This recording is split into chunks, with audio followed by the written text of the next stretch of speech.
ভাই একটু বলে দাও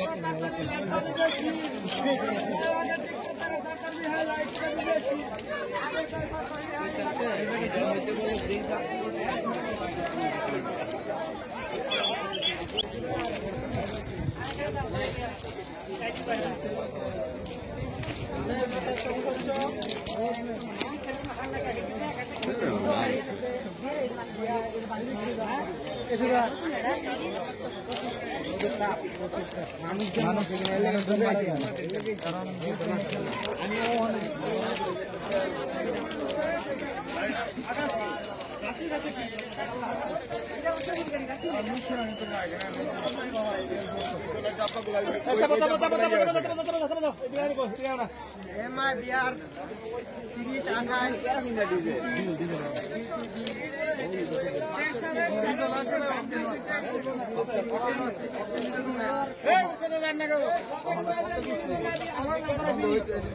আনুমানিক 50 মিনিটের দিকে আমরা তখন ওখানে দাঁড়া ছিলাম। বিকট শব্দ পাওয়ার পর আমরা এখানে দৌড়ে আসছিলাম আর কি। আসে দেখি যে দুটো ট্রেন মুখোমুখি এখানে লাগছে। তো আমরা উপরে উঠলাম, উঠে যে ট্রেনের যে চালক আছে দেখলাম যে ওনারা রক্তাক্ত অবস্থা পড়ে আছে।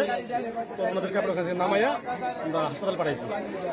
তারপরে এই অবস্থা এখন চলতেছে, লোকজন আসতেছে, দেখা যাক কি হয়।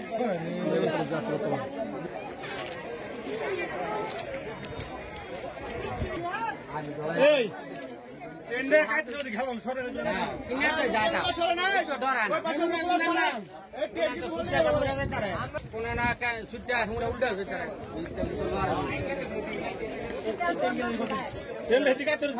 ভাগ্য ভালো গাড়িটা কইরা জায়গা নেই নিচ্ছে ওই তেলের গাড়ি দিয়ে সেইটা বুঝকে গেছে